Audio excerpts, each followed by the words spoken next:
आरव 10 साल का लड़का। आरव की आंखें भले ही नीली न थीं, लेकिन उनमें सपने जरूर चमकते थे। वो मिट्टी से सनी जमीन पर नंगे पांव दौड़ता, हाथ में चाय के गिलास और मन में उम्मीदों की तपिश लिए। उसकी माँ, एक अकेली महिला, गांव के कोने में एक छोटी सी चाय की दुकान चलाती थी।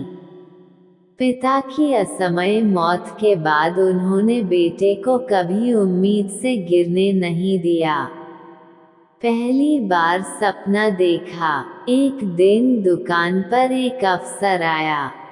सफेद कुर्ता, नेम प्लेट और गाड़ी। आरव की आंखों में चमक आ गई। उसने धीरे से पूछा, सर, आप क्या करते हो? मैं आईएएस हूँ बेटा, उसने मुस्कुराते हुए कहा। उस रात आरव सो नहीं पाया। मन में एक ही सवाल था, क्या एक चाय बेचने वाला लड़का भी आईएएस बन सकता है? तानों का तूफान। गांव में लोगों ने मजाक उड़ाया। पढ़ाई, चाय वाला पढ़ेगा क्या? किताबें खरीदने के पैसे हैं। लेकिन माँ ने आरव की किताबें बेची नहीं, अपने गहने बेचे। आरव अब सुबह दुकान चलाता, दोपहर में स्कूल जाता और रात को लालटेन में पढ़ाई करता। उम्मीद की पहली किरण। 10वीं की बोर्ड परीक्षा में आरव ने जिले में टॉप किया। गांव वालों की नजरें बदलने लगी। स्कूल के मास्टर जी ने उसे गले लगाया और कहा, बेटा, तू कुछ बड़ा करेगा। दिल्ली का नया संघर्ष। आरव दिल्ली आ गया। उसने एक झुग्गी में कमरा किराए पर लिया। दिन में सब्जी बेचता, शाम को ट्यूशन पढ़ाता और रात में यूपीएससी की तैयारी करता। एक वक्त ऐसा भी आया जब खाने को पैसे नहीं थे, लेकिन किताबों के लिए हर हाल में पैसे बचा लिए। हार और माँ की चिट्ठी। पहले प्रयास में आरव प्रीलिम्स में ही फेल हो गया। दिल टूटा। वापस गांव लौटने की सोचने लगा। उसी दिन माँ की चिट्ठी आई।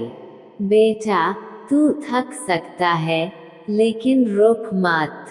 तुझ में आग है, दुनिया तुझे पहचाने उससे पहले तू खुद को पहचान।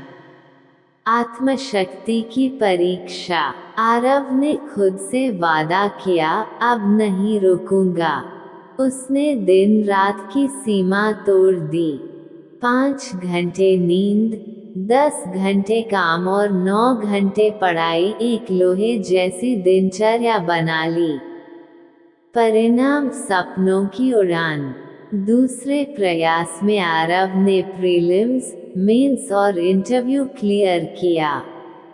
रिजल्ट आया, ऑल इंडिया रैंक 27। वह जोर से चिल्लाया, माँ, मैं अफसर बन गया। गांव की वापसी। गांव में आरव का स्वागत किसी हीरो की तरह हुआ। वही लोग जिन्होंने मजाक उड़ाया था, अब मालाएं लेकर खड़े थे। माँ की आंखों से सिर्फ आंसू नहीं, वर्षों की तपस्या बह रही थी।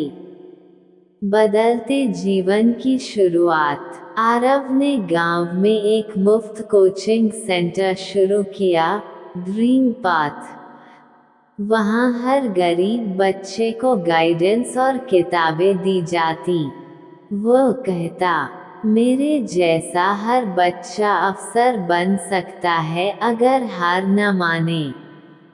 प्रेरणा बनना ही असली जीत। आरव अब देश भर में मोटिवेशनल स्पीकर बन गया। टेडेक्स, यूट्यूब और स्कूलों में वह केवल एक बात कहता, गरीबी कोई अभिशाप नहीं है, जब तक सपना जिंदा है, रास्ता मिलता रहेगा। जला दिया अंधेरा। कहानी के अंत में आरव अपने कमरे की लाइट बुझाता है, एक दिया जलाता है और कहता है, अगर हालात अंधेरे हैं तो खुद को रोशनी बनाओ।